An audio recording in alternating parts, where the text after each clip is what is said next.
Cupping therapy है मालिक एडी शिफा ॾिनी आहे हथनि में। मां त चवंदो आहियां इनखे असीं विञायूं न। अहिड़ियूं सुहिणियूं शख़्सियतूं जेकॾहिं असांजे विच में आहिनि, कहिड़ो बि बॉडीअ जो रोग हुजे, काई तकलीफ़ हुजे। कुझु ॾींहं अॻु में मां हिकिड़ी जीवनधारा हॉस्पिटल जे मुहूर्त ते वियासीं। मां डॉक्टर ज्योति उन्नत लाइफ लाइन जे साम्हूं जीवनधारा हॉस्पिटल जो इनोग्रेशन थियो। असीं उन वटि वियासीं। कनालाल उन्हनि हॉस्पिटल जी जेका इंचार्ज डॉक्टर उन्हनि खे 2-3 ॻाल्हियूं ॿुधाई भई तोखे हीअ तकलीफ़ आहे, फेस ॾिसी करे। मां वाइड़ो थी वियुमि, डॉक्टर एक्सेप्ट कई भई हा मूंखे तकलीफ़ आहे। उहो पाण डॉक्टर आहे, लेडी आहे जेका इंचार्ज आहे, 40 खां मथे डॉक्टर्स खे हैंडल थी करे पई। ऐं तंहिंमहिल ई 1-2 नस दबाइनि। उन तंहिंमहिल ई चए डॉक्टर साहब आप ना वैद्यनाथ जी मेरे साथ आके बैठी एक चैम्बर में दे रहे हो, हम लोग चार्जेस लगेंगे। मां वरी चयोमांसि मामा उन भोलेनाथ माता रुक्मणी देवी जी या तव्हां जिते संकल्प कयो अथव अॼु मुहूर्त ते आया आहियूं। चई बिल्कुलु, मां केतिरियूं बि लालचूं अचनि मां तव्हां सां गॾु ॿधियल आहियां, तव्हांजी सेवा में हाज़िर आहियां। ऐं भोलेनाथ जी अहिड़ा बुज़ुर्ग अहिड़ियूं माताऊं अहिड़ो भेनर कंहिंखे बि तकलीफ़ आहे उन्हनि सां गॾु बीहंदी। गॾो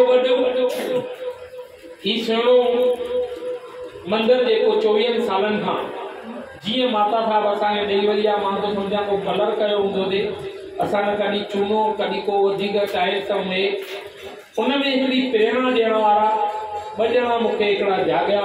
रोज़ मंदिर सफ़ा करण जे लाइ हिकिड़ो प्यारो ईंदो आहे, प्रकाश सामूहिक गाॾो अथसि, मंदिर धोई करे वेंदो आहे। मूंखे चई भाऊ हिकिड़ो कमु ॿुधायो। काथे ते मां वरी थो चवां, ॾंडो थियो, बटण पापड़ी थी, मंदिर ठारायूं, मूर्तियूं बदलायूं, 5100 रुपया सेवा मां कमां। मूंखे ॼण मन में इहा थी भई यार चए त अचो मूर्तियूं मां बि चाहियां थो, पर हेॾियूं मूर्तियूं वरी ठहनि, वरी टाइल्सियूं हे, पर ॾिसो उन भोलेनाथ जा करिश्मा।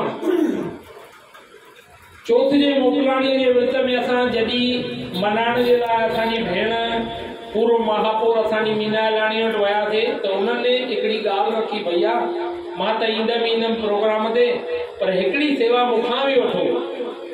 मंदर में मूर्त जी सेवा हुजे ऐं गॾोगॾु टाइल्स जी बि सेवा। मां चयोमांसि दीदी मूर्त में त अञा टाइम आहे, असां मेरठ में ऑर्डर ॾिनो आहे, पर टाइल्स जे लाइ हिन भेण पंहिंजे अॻियां अची करे उन्हनि टाइल्स जी सेवा करण जे लाइ जेको ई सुंदर सजल शहनशाही महल ॾिसो था न, इहा असांजी भेण मीना कुमार लाणीअ जी सचपच दुआ, उनजो प्यार आशीर्वाद न बिल्कुलु। चवंदा आहिनि मुंहिंजी भेण मुंहिंजी अम्मा चवंदी हुई जी जी घर में हिननि जे पाण भोलेनाथ जो साक्षात मंदिर। सालनि खां वठी मुंहिंजे भाउ दिलीप लालवाणीअ सां मां भोजन करणु कॾहिं बि दीदीअ वटि वञा ॾाढी दिलि थींदी आहे। मां त चवंदो आहियां घराड़ी कॾहिं ॾिसी त अचु, अछो उजड़ो मस्तु भोलेनाथ जो संगमरमर मंदिर लॻल, ओड़ो ई टाइल्स, ओड़ो ई मंदिर। ऐं विश्वास कयो कोई ईअं न मूंखे पाण अची करे चयूं जेका टाइल्स भैया तव्हांखे सुहिणी थी लॻे उहा टाइल्स तव्हां पाण वञी करे हणायो, पाण लॻारायो। त मां तो चवां हूंदा त लखे करोड़े, पर दिलि कंहिं ॿियनि माण्हुनि खे मां धन्यवाद करणु चाहींदुसि। असांजे भाउ महेश मारवाड़ी, महेश अग्रवाल खे, असांजी भेण मीना हैलाणीअ जे लाइ मां धन्यवाद करणु चाहींदुसि। अॼु बि लाइब्रेरीअ ते 2006 में भरत गंगोत्री 3 ॾींहंनि में कोई कारपोरेटर बि कोन हुयो, पर पंहिंजी ॾाॾीअ जे नाले सां अॼु बि हुन लाइब्रेरीअ जा कबट उन्हनि खे ॾिनी। हींअर उन्हनि जी माता साहब जीअं शरीर त्याॻियो, मूंखे पुछऊं भई मां जीअं माता जे नाले सां ट्रस्ट में मां भैया फ़िलहाल कुझु ज़रूरत कान्हे, जीअं मालिक कुझु इहो कंदो।